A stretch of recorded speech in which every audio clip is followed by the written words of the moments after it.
1912 अंग्रेजों ने फैसला किया कि राजधानी कलकत्ता से दिल्ली आएगी उनकी। मशहूर आर्किटेक्ट एडविन लुटियंस दिल्ली पहुंचे।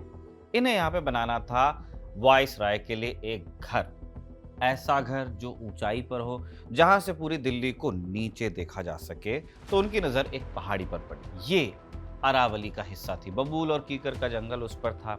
वहां जंगली सुअर मारने के लिए अंग्रेज जाते थे, शिकार के लिए। अब लुटियंस को सुअर नहीं, जमीन चाहिए थी, तो हुक्म निकला। पहाड़ी काटी गई, ढलान समतल की गई और वहां खड़ा हुआ वाइसराय हाउस, जिसे आज हम राष्ट्रपति भवन कहते हैं। ये महज एक इमारत बनने की कहानी नहीं है, ये एक रवायत की शुरुआत थी। रवायत कि जब भी विकास और भूगोल आमने सामने होंगे, भूगोल को अपनी जगह छोड़नी पड़ेगी। 100 साल पहले फरमान से पहाड़ तोड़े गए थे, आज परिभाषाओं से तोड़े जा रहे हैं। नमस्ते, मैं हूं निखिल और आप देख रहे हैं अलिफ लैला।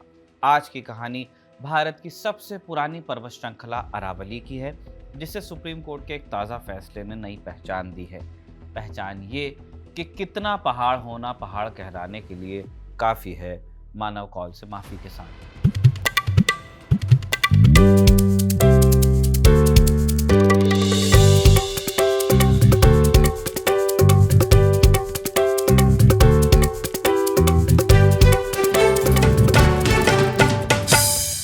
अरावली करीब 700 किलोमीटर लंबी एक पर्वत श्रृंखला है, जिसकी शुरुआत गुजरात से होती है, फिर ये राजस्थान और हरियाणा से होते हुए दिल्ली के केंद्र तक आती है। लाखों करोड़ों साल पुरानी इस रेंज में वक्त के साथ काफ़ी बदलाव आया। भूगोल बदलने में प्रकृतियों को सदियां लगती हैं, लेकिन सरकारी फाइलों में ये चंद मिनटों में बदला जा सकता है। सुप्रीम कोर्ट ने हाल ही में अरावली के लिए एक नई लक्ष्मण रेखा को मंजूरी दी है। मोहर अदालत की है, लेकिन पैमाना सरकार का सुझाया हुआ है। सरकार का तर्क है कि अब तक बहुत कंफ्यूजन था, हर झाड़ी को जंगल और टीले को पहाड़ माना जा रहा था, इसलिए क्लैरिटी जरूरी थी। सुनने में लॉजिकल लगता है, लेकिन पर्यावरणविदों को इस सफाई में अरावली का सफाया ज्यादा दिखता है। उनका डर है कि स्पष्टता की ये कीमत अरावली को अपनी जान देकर चुकानी पड़ेगी। क्या है अरावली की कहानी? सुप्रीम कोर्ट के फैसले का क्या मतलब है? शुरुआत से शुरुआत करते हैं। 20 नवंबर 2025 supreme court of India bench के सामने एक सवाल था, सुनने में बड़ा आसान, कि अरावली है क्या। आप कहेंगे भाई ये कैसा सवाल है, जो पहाड़ दिख रहा है अरावली जैसा वो अरावली है। लेकिन कानून ऐसे एनेक्डोटल एविडेंस पे नहीं चलता कि निखिल को क्या लगता है, इरशाद को क्या लगता है। कानून लिखे पर चलता है। सालों से कंफ्यूजन था। हरियाणा कुछ मानता था, राजस्थान कुछ और मानता था। रेवेन्यू रिकॉर्ड्स में कहीं पहाड़ को गैर मुमकिन पहाड़ लिख दिया गया था, तो कहीं सिर्फ बंजर जमीन। इस कंफ्यूजन का फायदा दोनों तरफ उठ रहा था। माइनिंग करने वाले कहते थे कि पहाड़ थोड़ी है, और दूसरी बात, कई बार आम किसान या जमीन वाले फंस जाते थे, उनकी निजी जमीन को भी फॉरेस्ट एरिया बताकर निर्माण रुकवा दिया जाता था। सरकार ने कोर्ट में कहा कि हमें एक यूनिफॉर्म डेफिनेशन चाहिए, एक ऐसा पैमाना जो अरावली के सभी राज्यों में, सभी जिलों में बराबरी से लागू हो, ताकि पता रहे कि कहाँ निर्माण हो सकता है और कहाँ नहीं। कोर्ट ने सरकार और एक्सपर्ट कमेटी की सिफारिश को स्वीकार कर लिया और यहीं से एंट्री हुई 100 मीटर वाले नियम की, जिस पर सबसे ज़्यादा बहस है। नए नियम क्या हैं, इसे ध्यान से सुनिए। सुप्रीम कोर्ट ने जिस परिभाषा को हरी झंडी दी है, उसके मुताबिक अरावली पहाड़ियों का मतलब है वो ज़मीन जो अरावली के इलाके में आती हो और जिसकी ऊंचाई आसपास की सतह यानी लोकल रिलीफ से कम 100 मीटर हो।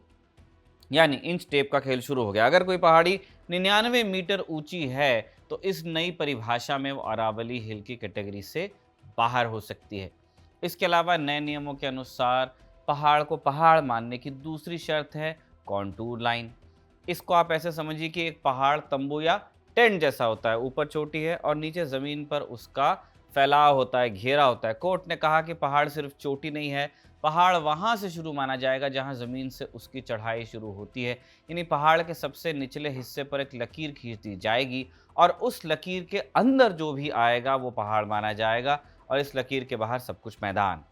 इसे तकनीकी भाषा में कॉन्टूर लाइन कहते हैं, यानी पहाड़ का बेस या उसकी तलहटी मान लीजिए आप। तीसरी शर्त इंटरेस्टिंग है, दूरी की। हम अरावली को पर्वत श्रृंखला या रेंज कहते हैं। कई सारे पहाड़ हैं। रेंज का मतलब है एक के बाद दूसरा और दूसरे के बाद तीसरा पहाड़। नई शर्त यह है कि अगर दो पहाड़ों के बीच दूरी 500 मीटर से ज़्यादा है तो वो जंजीर टूटी हुई मानी जाएगी। मतलब अगर कोई पहाड़ अपने साथी पहाड़ से, रेंज वाले पहाड़ से आधा किलोमीटर से ज़्यादा दूर खड़ा है तो वह अरावली रेंज का हिस्सा नहीं भी माना जा सकता है, अकेला रह जाएगा। और जो अकेला रह गया हो सकता है उसे वैसी कानूनी सुरक्षा न मिले जो अरावली रेंजेस को मिली है। सरकार का तर्क लॉजिक विहीन है ऐसा हम नहीं कह रहे, उसमें बात है। सरकार का कहना है कि हर टीले को, हर छोटी चट्टान को पहाड़ नहीं मान सकते। विकास चाहिए, सड़कें चाहिए, घर चाहिए। हम हर पुरानी चीज़ को तो म्यूजियम में सजा कर नहीं रख सकते। अगर कोई टीला विकास के रास्ते में है और उसका कोई खास वजूद नहीं तो उसे हटाना ही होगा और इसके लिए कहीं ना कहीं लकीर भी खींचनी पड़ेगी। लेकिन सिक्के का दूसरा पहलू आप देखिए। अरावली दुनिया के सबसे पुराने पहाड़ों में से एक है। करोड़ों साल की धूप और बारिश ने इसे घिस जरूर दिया है। इसकी ऊंचाई कम है लेकिन महत्व इसका कम नहीं हुआ। अरावली का एक बहुत बड़ा हिस्सा 100 मीटर से कम ऊंचाई का है, खासकर हरियाणा और दिल्ली के पास का इलाका। अब क्या होगा? जैसे ही नोटिफिकेशन लागू होगा, हजारों एकड़ जमीन पहाड़ की कैटेगरी से बाहर हो सकती है। सुनिए ध्यान से, हो सकती है कहा है। कल तक जो प्रोटेक्टेड लैंड थी वो कंस्ट्रक्शन जोन भी बन सकती है।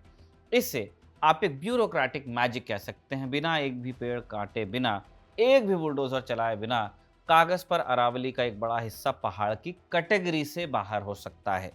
इस मामले में हालांकि सरकार सफाई दे रही है कि ऐसा कोई खतरा नहीं है। 21 दिसंबर 2025 को केंद्रीय पर्यावरण मंत्री भूपेंद्र यादव ने पश्चिम बंगाल के सुंदरबन में मीडिया से बात करते हुए इन चिंताओं को भ्रामक बताया। दावा किया कि नई वैज्ञानिक परिभाषा से अरावली का संरक्षण कम नहीं हुआ बल्कि अब करीब 1.47 लाख वर्ग किलोमीटर यानी अरावली का 90% से ज्यादा हिस्सा सुरक्षा के दायरे में आ गया है। पहले कहा था। उन्होंने 500 मीटर और 100 मीटर के नियमों पर भी स्पष्टीकरण दिया। मंत्री मुताबिक अगर दो पहाड़ियों के बीच 500 मीटर तक का गैप है तो उस खाली जगह को भी अरावली रेंज का हिस्सा मानकर संरक्षित किया जाएगा। साथ ही 100 मीटर की ऊंचाई चोटी से नहीं बल्कि पहाड़ के आधार यानी बेस से नापी जाएगी। सरकार का तर्क है कि पूरे अरावली क्षेत्र में केवल 0.19% हिस्सा ही माइनिंग के लिए पात्र है और वो भी तब जब सुप्रीम कोर्ट के निर्देशानुसार सस्टेनेबल माइनिंग का प्लान तैयार हो जाएगा। अब ये बातें सुनने में सही हैं। अरावली केस में 100 मीटर और 500 मीटर वाली डेफिनेशन पर सारा विवाद लेकिन खड़ा तो है। लोगों को डर है कि इंच टेप के हिसाब से बड़ा हिस्सा माइनिंग के सुपुर्द कर दिया जाएगा। कानून में ऐसा नहीं लिखा है, ना सुप्रीम कोर्ट के डिसीजन में कहीं लिखा है कि 99 मीटर वाला जो पहाड़ है उसको खोद दो। लोगों के दिमाग में ये डर है ना, उसकी बात हो रही है। लेकिन मामला इतना सिंपल नहीं है। भूपेंद्र यादव जो बात कह रहे हैं वो तकनीकी रूप से सही है, लेकिन सोशल मीडिया के बहसेतर पर्यावरणविद इस मामले में लगातार खतरे की प्रति आगाह कर रहे हैं। क्या खतरा है ये समझने के लिए हमें पुराने और नए नियमों में अंतर को समझना पड़ेगा। अरावली अब तक बची हुई थी क्योंकि उसके चारों तरफ 3 बड़ी लक्ष्मण रेखाएं थी। जब पूरा ही ऐसा लगा कि खोद देंगे पूरे पहाड़ को और सपाट हो जाएगा मॉल बन बन के, तब 3 लक्ष्मण रेखाएं आई थी। कौन कौन सी, आप सुनिए समझिए।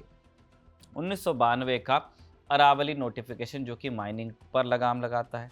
2009 के बीच सुप्रीम कोर्ट के कई आदेशों में माइनिंग बैन, और एनसीआर का एनसीजेड यानी नेचुरल कंजर्वेशन जोन है ना, इंग्लिश पिक्चर वाले इसको एनसीजी भी कहते हैं। अब ये तीनों गार्ड रेल्स जो थे ये सिर्फ एक पहचान पर टिके थे कि जिस लैंड को हम कंजर्व करने की बात कह रहे हैं से अरावली, वो पहाड़ है। अब अगर 100 मीटर के नियम से पहाड़ का एक हिस्सा पहाड़ न रहे तो ये कानून किस पर लागू होंगे? यानी एक नई परिभाषा ने एक झटके में इन तीनों सुरक्षा कवचों को कमजोर कर दिया है या इनके बीच में से एक रास्ता निकाल दिया है। जो जमीन कल तक एनसीजेड में सुरक्षित थी वो कल कंस्ट्रक्शन जोन बन सकती है। फिर इस फैसले का असली असर क्या होगा ये समझने के लिए हमें थोड़ा पीछे जाना पड़ेगा। अंग्रेजों के जमाने में एक टर्म इजाद की गई, वेस्टलैंड। ये उनकी टर्मिनोलॉजी थी, है ना। प्रिस्टीन फॉरेस्ट, वेस्टलैंड, वो इस तरह से खांचे में डालकर ही देखते थे। अंग्रेज मानते थे कि जिस जमीन से रेवेन्यू मिलता ही नहीं या जहां खेती नहीं होती वो बेकार है। जंगल होगा तो उसमें से रेवेन्यू कैसे आ सकता है? आप शिकार के परमिट दीजिए, फल चुन लीजिए, कुछ कर लीजिए, है ना। जंगल से वनोपज आ सकती है। अगर ज़मीन है तो उस पर खेती कर लीजिए, उससे तो आपको फसल होगी ही। अब जहाँ ये दोनों चीज़ें नहीं हो सकती, मिसाल के लिए अरावली अंग्रेज़ों के लिए बेकार थी। आज का जो मॉडर्न सिस्टम है, अनजाने में उसी राह पर है। फ़र्क बस इतना है कि अंग्रेज़ों का पैमाना पैसा था और हमारा पैमाना हाइट है। सिस्टम को लगता है कि जो पहाड़ ऊंचा नहीं है वो पहाड़ ही नहीं है। लेकिन अरावली पर खतरा सिर्फ एक तरफ से नहीं है, दो मोर्चों पर लड़ाई चल रही है। पहली लड़ाई पहाड़ की परिभाषा की है जिसका फैसला भी आया है, और दूसरी लड़ाई जंगल यानी फॉरेस्ट की परिभाषा की है जो इसके समानांतर चल रही है। इसको भी समझते हैं। लंबे समय तक सुप्रीम कोर्ट का एक पुराना आदेश चलता था जिसे गोदावर्मन जजमेंट कहते हैं, जिसके तहत डिक्शनरी मीनिंग चलती थी। यानी अगर कोई इलाका जंगल जैसा दिखता है, वहां पेड़ पौधे जानवर हैं, तो वह जंगल मान लिया जाएगा, चाहे वो सरकारी कागज में कुछ भी हो। लेकिन हाल के वर्षों में कानूनों में जो बदलाव हुए हैं उनमें रिकॉर्ड पर ज्यादा जोर दिया गया है। यानी अगर सरकारी रिकॉर्ड में कोई जमीन जंगल दर्ज ही नहीं की गई थी तो वो अब जंगल जैसी हो, पर उसे जंगल माना नहीं जाएगा। आर्य कॉलोनी, अजनी वन, ये इस तरह के केसेस हैं जहां पे ये बात खूब डिस्कस हुई कि रिकॉर्ड पे लैंड क्या है और जाकर के देखने पे लैंड कैसी दिखती है। अब इसका अरावली से क्या कनेक्शन है? कनेक्शन है। अरावली का एक बहुत बड़ा हिस्सा ऐसा है जो रेवेन्यू रिकॉर्ड्स में जंगल नहीं बल्कि श्यामला देह यानी गांव की साझा जमीन या गैर मुमकिन पहाड़ के रूप में दर्ज है। गैर मुमकिन से मुराद ये कि जहाँ ना खेती हो सकती, ना बगीचे लग सकते, ना जानवर पाले जा सकते हैं, और जंगल तो वहाँ है ही नहीं। ये अंग्रेज़ों के आने से पहले से, राजा टोडरमल के ज़माने से ये गैर मुमकिन पहाड़ वाली टर्मिनोलॉजी चल रही है। कुल मिला के मतलब हुआ ज़मीन किसी खास काम की नहीं है। तो खतरा क्या हुआ? डबल हो गया। अगर 100 मीटर के नियम से पहाड़ की परिभाषा से बाहर हुए तो माइनिंग आ सकती है, और रिकॉर्ड के नियम से जंगल की परिभाषा से अगर बाहर चले जाते हैं तो रियल एस्टेट आ सकता है। बिल्डर्स बड़े खुश। उनका तर्क है कि इससे हाउसिंग प्रोजेक्ट्स तेज होंगे, गुड़गांव और फरीदाबाद को फैलने की जगह मिलेगी। और यहीं पर जियोलॉजिस्ट आगाह करते हैं। उनका कहना है कि आप पहाड़ को इंच टेप से नाप रहे हैं और जंगल को कागज से, जबकि अरावली को नापने का पैमाना उसका फंक्शन है, यानी कि उसका काम। अरावली की चट्टानें एक खास तरह की चट्टानें हैं जिन्हें क्वार्ट्जाइट कहा जाता है। ये चट्टानें चाहे 50 मीटर की हों या 500 मीटर की, इनके काम करने का तरीका एक ही है। दिक्कत यह है कि हमारा कानून फॉर्म देख रहा है जबकि कुदरत फंक्शन देखती है। वैसा ही है जैसे आप कहें कि मकान की नींव ज़मीन के नीचे दिखती नहीं है तो खास उसका कोई असर नहीं, तो नींव खोद करके बेसमेंट बना दो। अब एक कॉमन सेंस वाला आदमी समझेगा कि अगर नींव हटा ली जाए इमारत से तो चाहे आप बेसमेंट बना ले जाएं, वो इमारत तो डहेगी ही डहेगी। अरावली उत्तर भारत की वैसी ही नींव है, और ये नींव इतनी मजबूत कैसे बनी, ये जानने के लिए हमें इसकी बनावट को समझना होगा, जो आज की नहीं अरबों साल पुरानी इंजीनियरिंग है। अगर हम आपसे पूछें कि भारत की सबसे पुरानी पहचान कौन सी है, तो शायद एक जवाब लोग दे दें हिमालय। बचपन से सुना भी है पर्वतराज हिमालय। लेकिन अगर पहाड़ों की दुनिया में रिश्तेदारी होती तो हिमालय अरावली का पर पोता या उससे भी आगे की जनरेशन का कोई पहाड़ होता। जियोलॉजिस्ट बताते हैं कि अरावली प्री कैम्बियन दौर का है, यानी करीब 2 अरब साल पुरानी पर्वत श्रृंखला। सोचिए, जिस जमीन पर आज गुड़गांव के शीशे वाले दफ्तर हैं, नोएडा के भी शीशे वाले दफ्तर ही हो गए अब तो, वहाँ करोड़ों साल पहले ऊंचे पहाड़ हुआ करते थे। लेकिन वक्त की मार और मौसम की रगड़ ने इन्हें घिसकर छोटा कर दिया। लेकिन हम करोड़ों साल पीछे नहीं जाएंगे। हम बात करेंगे उस इतिहास की जिसका सीधा असर आज की माइनिंग और लैंड ग्रैबिंग पे है। अरावली का इतिहास सिर्फ पत्थरों का इतिहास क्योंकि नहीं है, ये दिल्ली की सत्ता का इतिहास भी है। दिल्ली एक समतल शहर है ना, यमुना के कछार में बना हुआ। लेकिन कुछ इलाके ऐसे हैं जहां अचानक चढ़ाई आ जाती है, सड़कें ऊपर नीचे होती हैं और घना जंगल भी दिखता है, जैसे दिल्ली यूनिवर्सिटी का नॉर्थ कैंपस या धौला कुआं वाला इलाका है। दिल्ली वाले इसे कहते हैं रिज। असल में ये अरावली की पूंछ है। हमने पहले भी बताया, गुजरात और राजस्थान से होती हुई दिल्ली में आती है वाया हरियाणा, और वजीराबाद के पास यमुना नदी के किनारे जाकर के ये पूरी होती है, वो सिरा है। इस पूंछ का जो हिस्सा दिल्ली यूनिवर्सिटी और सिविल लाइंस के पास है उसे नॉर्थ रिज कहा जाता है। 1857 की क्रांति के दौरान दिल्ली में जो बगावत हुई तो उसमें हिंदुस्तानी सिपाहियों और अंग्रेज़ों के बीच लड़ाई इसी नॉर्थ रिज के आसपास हुई थी। थॉमस क्रॉली अपनी किताब फ्रैक्चर्ड फॉरेस्ट क्वार्ट्जाइट सिटी में लिखते हैं कि 1857 में जब अंग्रेज़ अपनी जान बचाने के लिए भागे तो उन्होंने अरावली की इन्हीं चट्टानों में पनाह ली। अंग्रेज़ों ने अपनी तोपें नॉर्थ ईस्ट की पहाड़ियों पर ही सेट की थी ताकि नीचे जो शहर है शाहजहानाबाद, ओल्ड दिल्ली, उस पर गोलीबारी वो कर सके। 1857 में दिल्ली का फैसला इसी पहाड़ की ऊंचाई ने किया था। जिसने पहाड़ पर कब्जा किया दिल्ली उसी की हुई।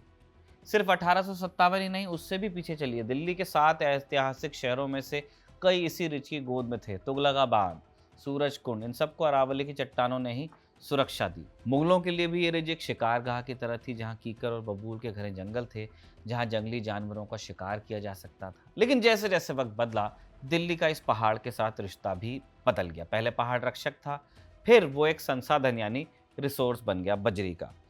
1857 की क्रांति के बाद अंग्रेज सत्ता में आते हैं तो उनका जो नजरिया था अरावली के प्रति बदला रहा। उन्हें पहाड़ पसंद नहीं आए। खास क्यों?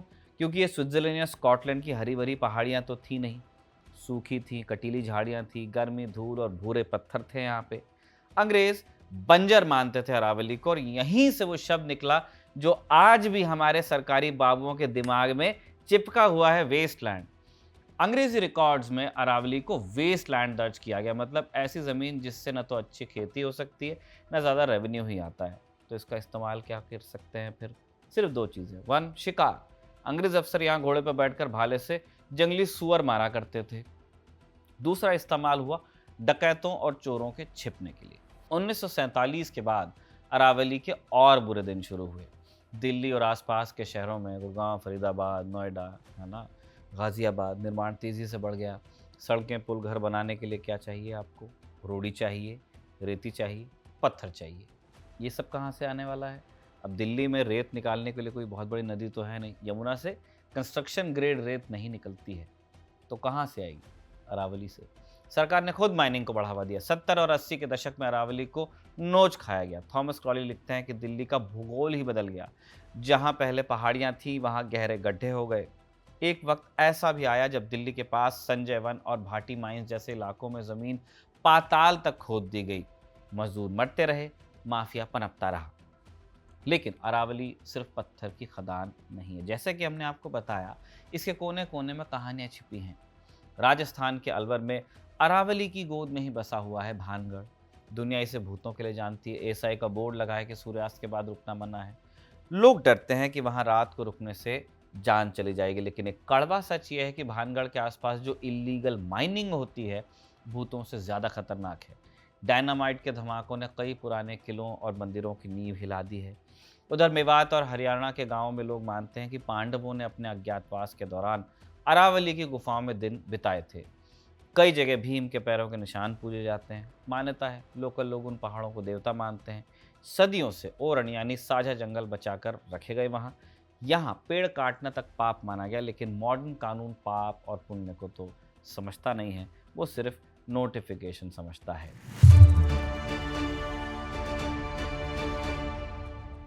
कहते हैं जादूगर पीसी सरकार ने एक बार पूरी ट्रेन गायब की थी, लेकिन हमारे देश का जो खनन माफिया है, पीसी सरकार से बहुत बड़ा जादूगर है। पूरा का पूरा ये पहाड़ गायब कर देते हैं। फर्क इतना है कि पीसी सरकार का जो जादू था वो नजर का धोखा था, वो खुद भी कहते थे। लेकिन ये जो माफिया का जादू है वो सिस्टम की नजरअंदाजी का नतीजा है, और ये सिर्फ कोई मुहावरा नहीं है। साल 2018 में सुप्रीम कोर्ट अपॉइंटेड कमेटी के सामने एक रिपोर्ट आई जिसमें कहा गया कि अरावली के राजस्थान वाले हिस्से में 128 में से 31 पहाड़ियां पूरी तरह से गायब हो गई। सोचिए, पहाड़ ही गायब हो गया। ये आंकड़े देखकर अदालत भी सन्न रह गई थी। जजेस ने हैरानी में यहां तक कह दिया था कि ऐसा लगता है कि हनुमान जी पहाड़ उठाकर ले गए हों। ये उन पहाड़ियों का जिक्र था जिन्हें हम फैंटम हिल्स कहते हैं, यानी सरकारी नक्शे पर पहाड़ आपको दिखेगा, लेकिन अगर आप मौके पर पहुंचेंगे तो आपको सपाट मैदान दिखेगा। पहाड़ चोरी हो चुका है ना, ब्लास्ट करके बजरी रोड़ी बन करके हो गया। चोरी कैसे होती है?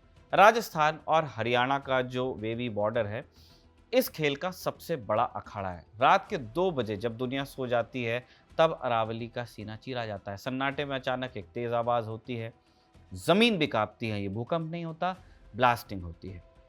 लोकल लोग बताते हैं कि रात के धमाकों से खिड़कियां थर्राती हैं उनकी, और सुबह जब सूरज उगता है तो कल तक जो पहाड़ी खड़ी दिखती थी उसका एक बड़ा हिस्सा मलबे में बदल चुका होता है। इस खेल में बॉर्डर जो है वो माफिया का सबसे बड़ा हथियार है। एक तरफ लीज बनती है, सरकारी लीज होती है, वैध एकदम लीगल, और दूसरी तरफ लेकिन अवैध ब्लास्टिंग की जाती है। जैसे ही रेड पड़ती है, माफिया अपनी मशीन कुछ 100 मीटर खिसका कर दूसरे स्टेट बॉर्डर में डाल देता है, और इसके बाद शुरू होता है कागजी खेल। पुलिस एक्चुअली इंच टेप ले जाकर के नापती है कि ये मशीन हमारी बॉर्डर में है यानी कौन से थाने में लगता है। दोनों राज्य एक दूसरे पर ब्लेम गेम डालते रह जाते हैं और फिर माफिया अपना काम कर लेता है। ये माफिया कितना व्यवस्थित है इसे समझने के लिए हमें 2022 की घटना देखनी पड़ेगी। हरियाणा के नूंह में डीएसपी सुरेंद्र सिंह अवैध माइनिंग रोकने की कोशिश कर रहे थे। जैसे उन्होंने एक डंपर को रुकने का इशारा किया, माफिया ने बिना डरे उन पर डंपर चढ़ा दिया। एक डीएसपी लेवल के अफसर को सरेआम कुचल दिया गया।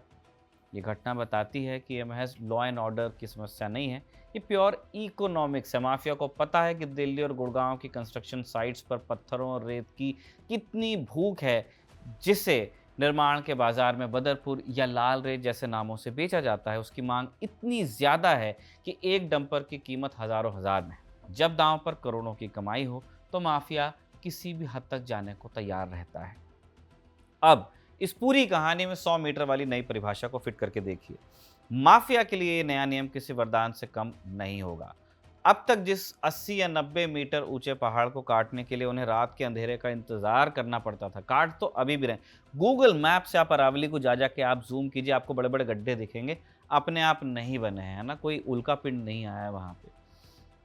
तो जिन पहाड़ों को छोड़ देते थे कि बहुत ऊंचा पहाड़ जैसा पहाड़ है, रात का वेट करना पड़ेगा, अब उसके लिए परमिट या क्लियरेंस के जरिए ही रास्ता खुल सकता है। आलोचकों का सबसे बड़ा डर यही है कि मैपिंग और जोनिंग में जो लूप होल्स आएंगे उनका इस्तेमाल करके अवैध माइनिंग को वैध बनाने का खेल शुरू हो जाएगा। यानी जो काम पहले गैर कानूनी तरीके से होता था उसे लीगल करने का रास्ता खुल सकता है। माफिया सिर्फ पत्थर नहीं निकालता, जमीन भी चुराता है। इसका सबसे बड़ा उदाहरण है मांगर बनी का इलाका। गुड़गांव और फरीदाबाद के बीच अरावली का एक जंगल पड़ता है। यहाँ रिकॉर्ड्स के साथ ऐसा खेल खेला गया कि जो जमीन जंगल थी उसे कागजों पर खेती की जमीन बना दिया गया रातों रात। क्यों? क्योंकि जंगल में आप फार्म हाउस बना नहीं सकते, लेकिन अगर वो कागज पर खेत है तो वहां कंक्रीट उग सकता है। दिल्ली के आसपास के कई पॉश फार्म हाउस और पूरे के पूरे इलाके इसी मैनिपुलेशन का नतीजा है। सिस्टम की ये विडंबना सिर्फ फार्म हाउस और छोटे लैंड रिकॉर्ड्स तक सीमित नहीं है। इसका एक और बड़ा और हैरान करने वाला उदाहरण हाल ही में ग्रेट निकोबार स्वैप के रूप में भी सामने आया। अंडमान निकोबार द्वीप समूह में सरकार एक बड़ा मेगा प्रोजेक्ट शुरू कर रही है। एयरपोर्ट बनेगा, पोर्ट बनेगा और एक नया शहर बनेगा। इसके लिए वहां करीब 130 वर्ग किलोमीटर के घने ट्रॉपिकल फॉरेस्ट को काटा जा रहा है। अब नियम है कि अगर आप कहीं जंगल काटते हैं तो आपको कहीं और उतनी ही जमीन पर पेड़ लगाने होंगे, जिसे कॉम्पेंसेटरी एफॉरेस्टेशन कहा जाता है। हैरानी की बात यह है कि निकोबार के जंगलों की भरपाई के लिए करीब 2400 किलोमीटर दूर हरियाणा में अरावली को चुना गया। भाई लोग करते हैं, कुछ सोच के ही किया होगा इन्होंने, किया है। तो हरियाणा सरकार ने इसके तहत गुरुग्राम, रेवाड़ी और महेंद्रगढ़ जैसे जिलों में करीब 24,000 हेक्टेयर अरावली लैंड को प्रोटेक्टेड फॉरेस्ट घोषित कर दिया। लेकिन यहीं से एक विरोधाभास भी शुरू होता है। महेंद्रगढ़ जिले के राजवास गांव का आप एग्जाम्पल लीजिए। 20 जून 2023 को सरकार ने यहाँ की 506 एकड़ जमीन को वन संरक्षण कानून के तहत संरक्षित घोषित किया, लेकिन फिर माइनिंग विभाग ने इसी जमीन के एक हिस्से को स्टोन क्रशिंग के लिए नीलाम कर दिया। यानी जिस जमीन को निकोबार के जंगल की भरपाई के लिए बचाना था उसे उसी दिन माइनिंग के लिए खोदने का ठेका दे दिया गया। आप सोचिए ये उस स्टेट में हो रहा है जहां पेड़ों के पेंशन की बात चल रही थी। स्थानीय लोगों ने इसके खिलाफ एनजीटी यानी नेशनल ग्रीन ट्रिब्यूनल का दरवाजा खटखटाया, जिसके बाद एनजीटी ने यहां आदेश दिया कि अभी कोई माइनिंग नहीं होगी, रोक लगाई, स्टे। ये मामला दिखाता है कि कैसे पर्यावरण संरक्षण और विकास की फाइलें एक ही दफ्तर में एक ही दूसरे के खिलाफ खड़ी हो जाती हैं। हमने पहाड़ को तोड़ा और उसे पीसकर अपनी ऊंची इमारत की नींव में भर दिया, लेकिन हम ये भूल गए कि ये पहाड़ खुद एक बहुत बड़ी नींव थे। एक ऐसी नींव जो उत्तर भारत को एक बड़े खतरे से बचा रही थी। गेम ऑफ थ्रोन्स आप याद कीजिए, स्टार्क्स कहते हैं the winter is coming. Delhi और उत्तर भारत के लिए अगर इस लाइन को अडॉप्ट किया जाए तो यहाँ के स्टार्क्स कहेंगे द डेजर्ट इज कमिंग। और इस रेगिस्तान को रोकती है अरावली। अरावली को ग्रेट ग्रीन वॉल भी कहा जाता है। पश्चिम में थार रेगिस्तान है और पूरब में उपजाऊ गंगा का मैदान, इंडो गैंजेटिक प्लेन। बीच में 700 किलोमीटर लंबी अरावली की दीवार खड़ी है। बहुत जगह ये थी हो गई लेकिन है। ये दीवार रेगिस्तान की रेत को हवा के साथ उड़ाकर दिल्ली, हरियाणा और यूपी तक आने से रोकती है, लेकिन अब इस दीवार में दरारें पड़ गई। वैज्ञानिक चेतावनी दे रहे हैं कि अरावली अब वो अभेद्य दीवार नहीं रही है। रिपोर्ट्स के अनुसार अरावली की दीवार में 12 से ज़्यादा बड़े गैप्स बन गए हैं। ये गैप्स राजस्थान के अजमेर और झुंझुनू से शुरू होते हैं और हरियाणा के महेंद्रगढ़ तक फैले हुए हैं। सिंघाना, गुढ़ा और कांतली नदी के पास पहाड़ काटकर मीलों चौड़े रास्ते बना दिए गए हैं। रास्ते माने गैप। अब सवाल आता है कि ये बनाए किसने और क्यों? दरअसल सिंघाना का इलाका तांबे के लिए मशहूर है। दशकों तक सरकार ने खुद यहाँ डायनामाइट लगाकर तांबा निकाला। तब तक था देश का विकास, लेकिन जब तांबे की खदानें गहरी हो गईं, तो दूसरी भूख जाग उठी और वो भूख थी कंक्रीट की।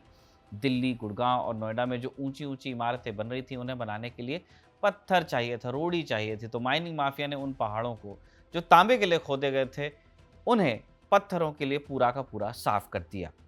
और कांतली नदी, वो बेचारी नदी जो इन पहाड़ों के बीच से बहती थी, उसका गला रेत माफिया ने घोंट दिया।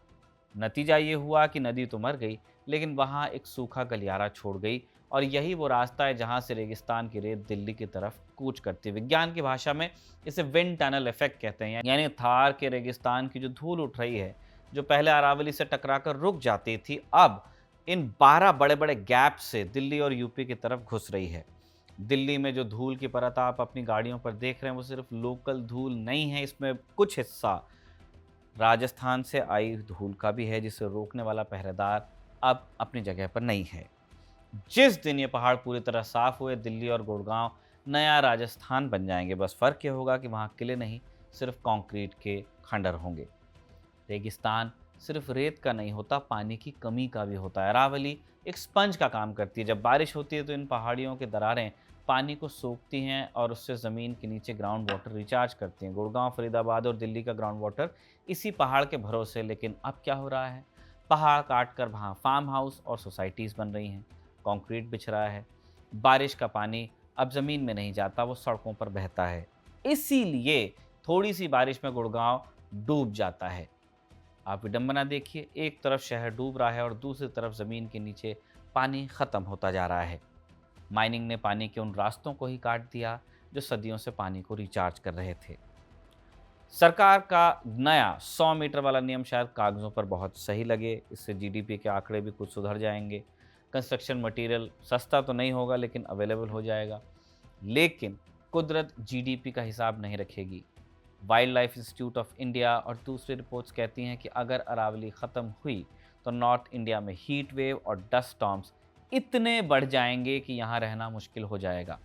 यहाँ ये जोड़ना ज़रूरी है कि सुप्रीम कोर्ट की तरफ से कुछ हद तक इन बातों का ध्यान रखा गया है। कोर्ट ने सिर्फ पहाड़ की परिभाषा नहीं दी, बल्कि एक इंटरिम सेफगार्ड भी रखा है। सुप्रीम कोर्ट ने निर्देश दिया है कि जब तक अरावली की पूरी वैज्ञानिक मैपिंग नहीं हो जाती, तब तक नई माइनिंग, लीज और रिन्यूअल पर रोक रहेगी।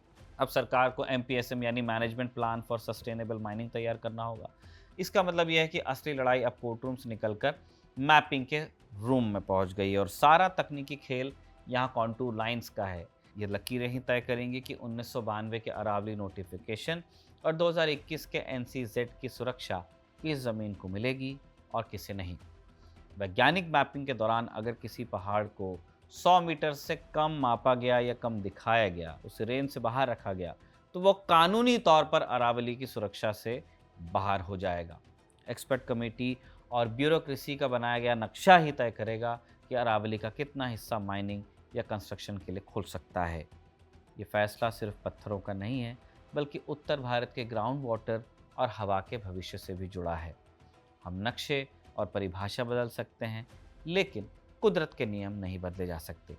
रेगिस्तान की दिशा और हवा का रुख हम नहीं बदल सकते। अलिफ लैला में आज इतना ही। आपको एपिसोड कैसा लगा कमेंट्स में ज़रूर बताइएगा। जय हिंद। इस एपिसोड को कमल ने लिखा और इरशाद ने रिकॉर्ड किया। आप देखते रहिए खबर गाँव।